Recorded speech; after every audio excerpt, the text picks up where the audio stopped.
Hello, everyone, and welcome back to another episode of the United Star. And it's time for an FPL draft.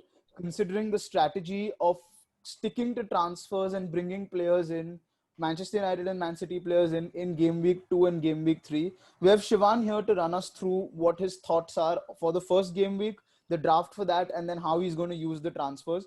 So, Shivan, take it away. Who have you gone for in goal? So in goal, I like to go cheap, as I've said before. So there's a couple of options I'm looking at, but right now my mind is set on Ryan from Brighton. So I've got Ryan and Button, the reserve goalkeeper from Brighton. So that's 8.5 spent on my goalkeepers.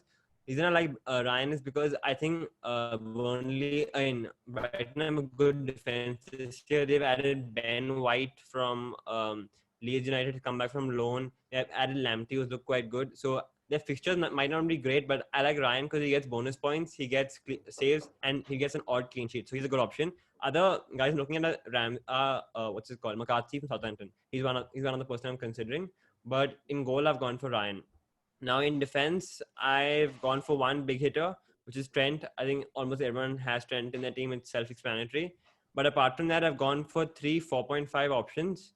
Right now, it's Vinagre, Taylor, and Saliba.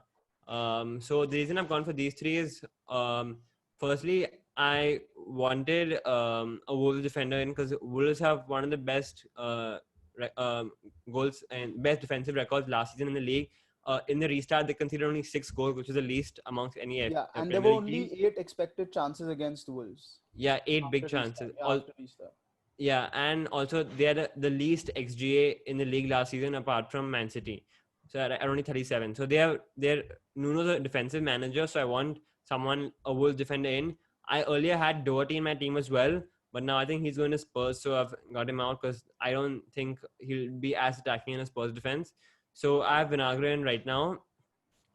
They might sign someone. They might sign Maitland-Niles. They might sign Gulam from Napoli.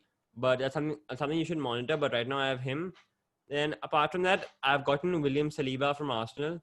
Now I think Arsenal will be better defensively compared to previous seasons under Arteta, and we're playing the back three or back five. So we're gonna be more secure at the back, and we have two good fixtures with Fulham and West Ham. So I think there'll be some clean sheets. In game week 3 we play Liverpool, and then there's some tough fixtures, but I'm gonna bench Saliba for that. And I have Taylor from Burnley on my bench, so whenever I've got a good rotation going on between Vinagre, Saliba, and Taylor, so one of them will drop out every week. So that's how I'm planning my defense. And I'll lastly have a 4.0 defender, Branthwaite, who's just there as a placeholder. I don't think he'll play, but he's going to be thrown on my bench every week. So that's how it is right now in terms of my Right. defense. Just a note here, a lot of people have Ferguson. Just monitor that situation because he's apparently got a knee injury and there is Yeah. no return date. But moving on to your midfield, Shivan, clearly you've gone for a two big hitter, and maybe Son, in not in terms of price, but in terms of performance, might be a big hitter. So what's the thinking there? And you've captained Salah as well in the first week. So what's the thinking there? Yeah, so you have to have two big hitters at least, and I don't like any of the say around 6 million to 8 million midfielders right now. I'm not a big fan of any of them. That's why I've gone for Son, who's in 9 million. So he's a bit more expensive. I'll explain why I've gone for so an expensive player in my future transfers. But so I think Salah and Aubameyang is almost a guarantee in most teams. I've gone for Salah captain because Leeds at home, promoted team. Liverpool do extremely well at home. Salah had 17 of his 19 goals were at home last season. Hmm. So he's a great option at home. He's going to score a goal. He might even get a brace. So he's my option. And Son, because they have great fixtures early on. They have Everton. Then they don't face they only face one big six team, I think, in the first 8 or 9 fixtures. So their fixtures are great. One thing I'm looking at is if Harry Kane comes back and if Son is pushed wide out left, because in the restart, Son was playing really wide and he wasn't playing central like how he does when Kane is injured. I know they had a friendly recently and he scored 2 goals, so that's something to monitor. But right now, I have Son for the early good fixtures, and then apart from that, I've gone really cheap. So I've got Gordon from Everton and I've got Susek. So Susek can be upgraded to someone like a Saint Maximin or a Armstrong if I want, but I really like the first two fixtures for West Ham.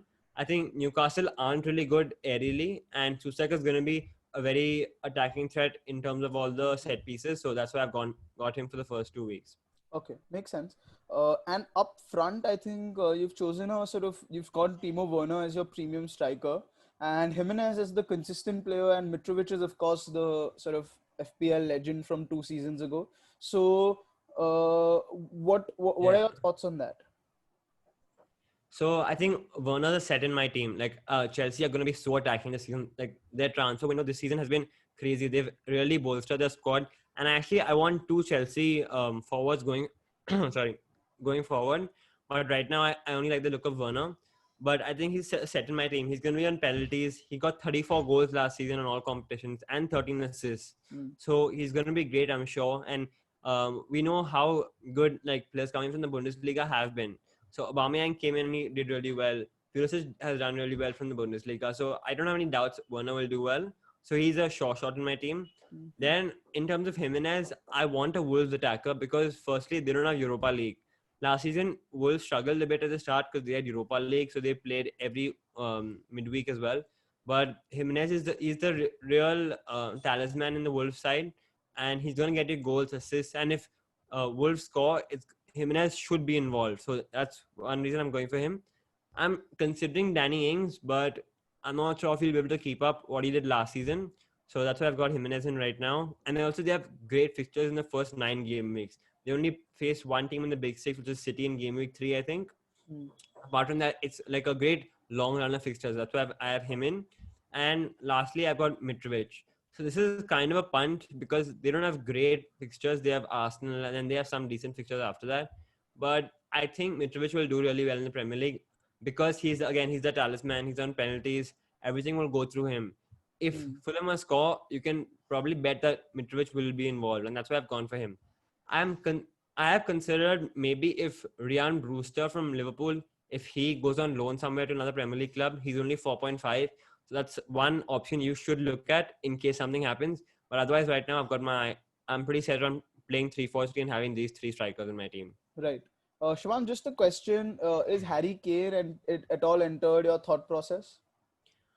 He has. So he's more of a long-term option. So if Kane really does well and if he really looks like someone you should get in your side, then I'll downgrade Son to maybe someone like a Pereira from West Brom and I'll upgrade Jimenez to Kane. That's only a 2 million switch.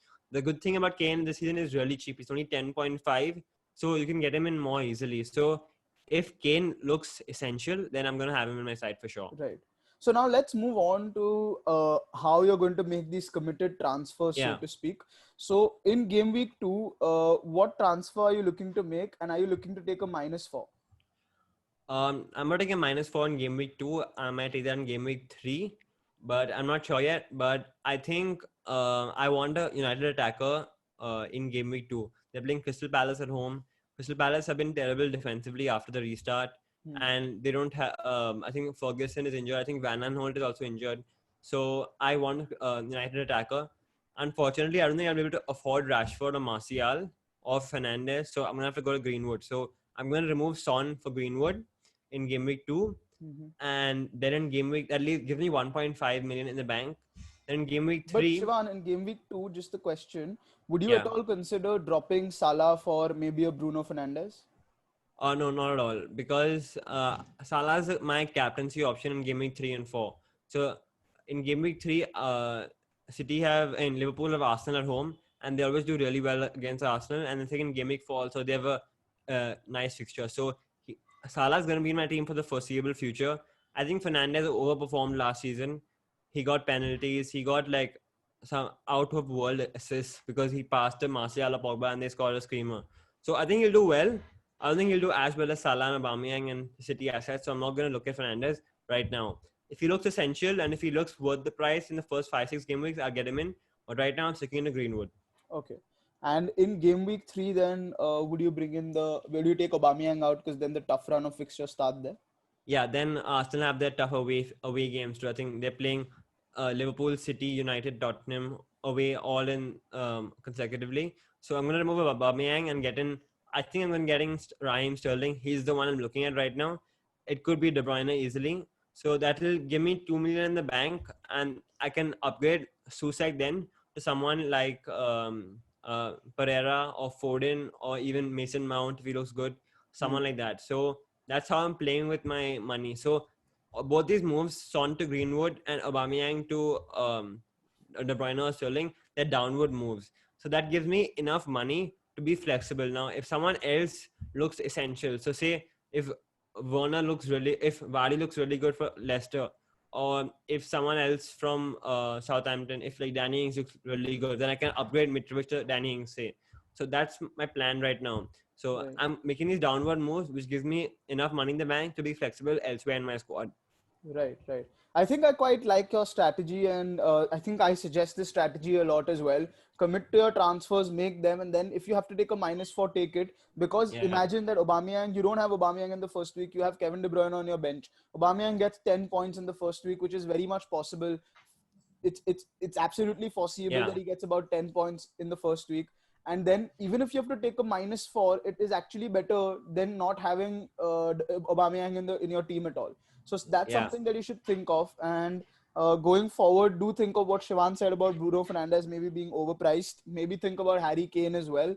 And for City, don't forget De Bruyne is probably going to be on penalties.